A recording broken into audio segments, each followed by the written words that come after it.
You're like, really? That's how it works? It's going to be like, yeah, it's just that. We're just going to do square knots. That's what stitching is. It's not complicated at all. Haley, I'm going to use yours and we'll get you a new one, okay? Okay, everybody take out your, whoa! Man, all right. Here it is. This is called a clamp or a locking forceps. We call it a needle holder because it's going to hold a needle, okay? And what you're going to do is, and I guess you guys can do it after. You don't have to all do it to start with, but thank you. We're also going to mimic anesthesia, which is fun, okay? So you grab the needle with the needle holder. When you grab the needle, this is actually important. I'm going to try to tell you guys when things are important that I'm telling you, but I'm going to try not to tell you anything that's not important anyway, because we don't have a lot of time, okay? So this needle, if you break it up into 3 pieces, thirds, okay? You want to grab the needle 1/3 of the way in from the end of the thread here, or 2/3 of the way in from the tip. Why is that important? It actually is very important, because if you go too far down here, you won't even be able to get through, okay? Like, you have to go in one side and out the other. If you go way down here, and this is actually a very thick suture we're starting with in a big thick needle for good practice. If you do it way down there, the needle will bend. This one might not because this is a strong, heavy needle, but this is 2/0, which we almost never use, maybe on a knee or something like that. But once you can do this, which is going to be really easy, then there's smaller ones that you can try if you want to, which will require a little more finesse. I have an entire box. This is 2. It goes all the way to 7, which is like even smaller than what plastic surgeons use. Okay, so if you do this, and you're going to go, and it's going to bend. Once it bends, you're done. You can't use it. You have to cut it and take it all out. You'll see why once you bend it, and someone will definitely bend it. That's what happens every year. Okay, so what you're going to do is you're going to grab it 1/3 of the way from where the thread enters the needle. Who's left-handed? Okay, so you're going to be just the opposite. The rest of you, when you hold this out in front of you, with the needle holder oriented vertically, like this, the needle should be pointing to the sky, and then you have it in there correctly, okay? That way it's going to be really smooth for you to use it. For you, same thing with the left, but your needle will be on the inside, okay? All right, that's how you put the needle in. And like I said, this is big thread and big needle, but if you guys can do this, you can try smaller ones.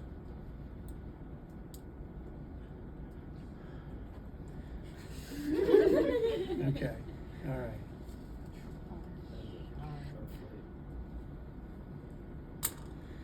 Oh God, okay, here we go. All right, so in real life, okay, what you're gonna do is you're gonna bisect the wound, okay? You start in the middle. Bi means, sect means cut. You're gonna cut the wound in 2. Then you're gonna have 2 little wounds. You're gonna cut that one in 2, that one in 2, then you have 4 little ones, cut that one in 2. That's how you do a symmetrical wound closure. And what do we call the first stitch? Well, the first stitch is a locking stitch. It's a key stitch if it's at an anatomic border, but it's also a locking stitch, which I'm going to show you guys. So basically, you'll have to get used to the kind of finesse of it. You don't go in at an angle, because if you do, the idea is that in the end, you want the tissue edges to pucker up a little bit, because this cut is going to fill with scar tissue, and it's going to retract over time. And so if you leave this little pucker, then it'll be flat when it's done healing. If you don't leave a pucker, it'll be indented, and the light will cast a shadow over that, and everybody will say, "Where'd you get that scar?" Yeah, like my forehead. Okay. So if you go in at an angle, that's what will happen. If you want to get that pucker, which you mean you're not going to get a pucker on a banana anyway. You get a pucker on real skin, okay? You want to go in perpendicular. See how the needle is literally going straight in, perpendicular to the skin, in, then turn, cross, and the idea is to come out perpendicular as well. Bananas are not as pliable as human tissue. Now, this is a pretty big cut. I didn't leave enough room to get the needle all the way out. So you put it in as far as it'll go, then you just grab it and push it through. There it is. And you can grab it and bring it up. In real life, there's no crack in the middle of the table, okay? In real life, like I try to teach you guys, I used to be much safer with students than I am now. I would give you guys 2 of these, okay, so that you could grab the needle with this, which is like impossible. In real life, we just grab the needle. It takes forever to not do it that way, and you're supposed to be responsible and safe, okay? You don't grab the pointy part of the needle, you grab the back of the needle, okay? You can pick it up, you can use your judgment, okay? I never stuck myself in 25 years grabbing the needle. I stuck other people by mistake. I stuck an obstetrician one time, but that's because his hand was where I was putting the suture through. You know where your own hands are, so you don't do that as much, all right? So you're gonna grab it, you're gonna take your needle holder and put it like over the wound, and you're gonna wrap it twice around the needle holder. This is called a locking stitch. You're only gonna wrap it twice on the very first one. Then you're gonna go down and you're gonna grab the end of your suture, and then you start with you've got your needle over here and your needle holder over there, and you're gonna kind of cross. And that should give you a nice square, flat knot. The whole point is of putting it around twice, that locks it down. It's gonna stay like that. Now, again, in real life, the tissue edges would come together. This is a banana, it's a little bit hard, so it didn't come together. If this was smaller stitch, like 5 or 6, I probably would have broke the stitch, pulling on it like that, okay? If you only did it one, it's just like when you tie your shoes.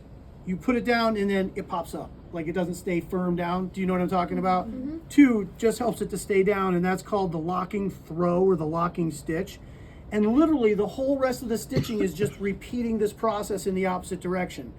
Now I grab my suture, I put my needle holder in the middle, I wrap it around one time, I grab the end of my suture, and I cross them. And now I have created a square knot.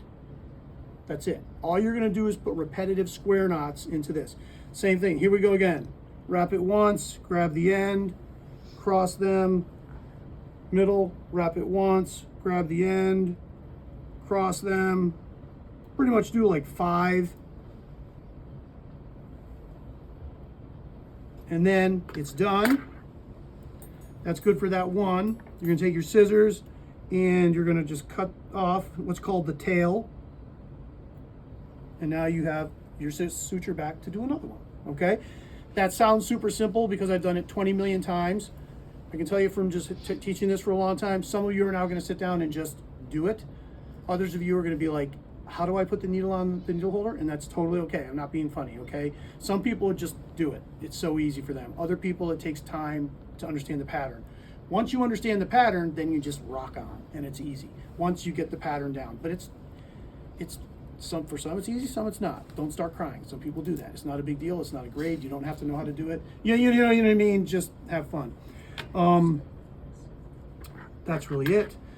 So what I'm gonna do now, since I'm gonna have you guys get started and I'm just gonna walk around and help people, is I'm gonna put the tip of the needle in my needle holder, and so no one gets stuck by that. And if you just talk about the process, so where would the next stitch go? I'm Okay. gonna hold the banana up so I can see it. Yeah, so the next stitch would go, so we've bisected the wound one time, we cut in 2, bisect.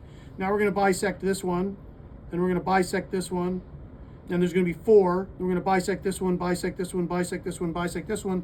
This way, it ends up laying down correctly. If I start from this end and do stitch, stitch, stitch, stitch, stitch, stitch, and I don't exactly bring the part of tissue that's anatomically across from the other, there's gonna be a chunk of tissue left on one side. You can't fix that. Then you gotta take the stitches out. Yeah, and can't fix that. See on my arm. I mean, if you leave it like that, you could Right cut that there. piece off and then it would just leave a scar. That would be bad practice. Mal means bad. Bad practice is malpractice. Bad literally means mal, okay? Mal means bad. Like And- malady, malicious. Do you guys think you want Mallory. more Huh? stitches or less stitches? Is it? It depends. Yeah, right. I remember this question from when I did it. So when we're doing it, like these ones, we do that after each time? Each time, yep, that's one stitch. You do like 5 throws for one stitch. Okay. We did that 5, remember I went 5 times, 1 stitch.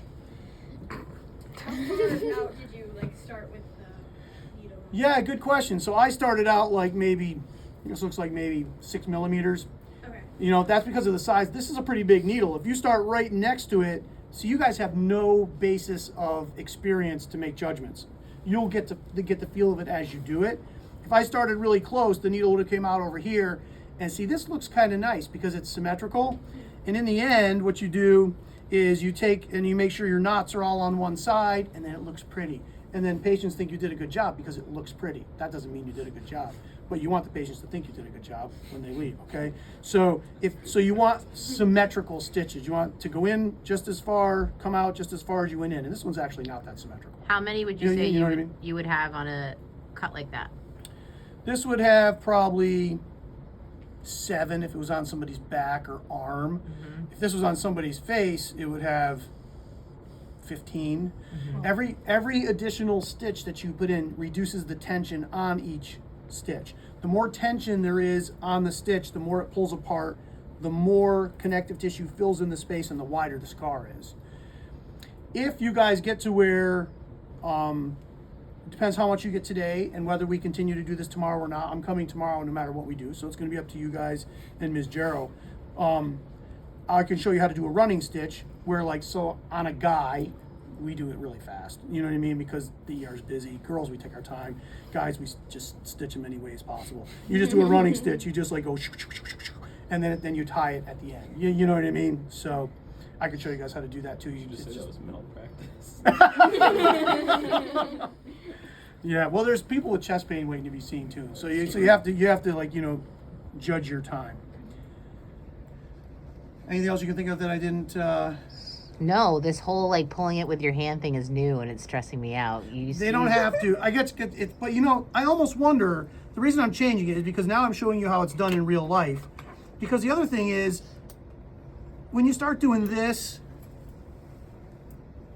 you know, and you don't really know how to use the tools well, and you're doing this, and then you kind of have to take it off to get it on there correct anyway. Mm-hmm. You know, you have to get it on. I don't want to put anybody at risk, but you end up having to touch the needle to put it on the way it needs to be put on to put on the stitch. That's okay. We can do real life. That's fine. We can do what? Just know that my blood pressure is going up. Okay, who wants to use the scalpel first? That was from Ms. Jarrow. I mean, I actually do let my students use. These are like, you guys are like 17.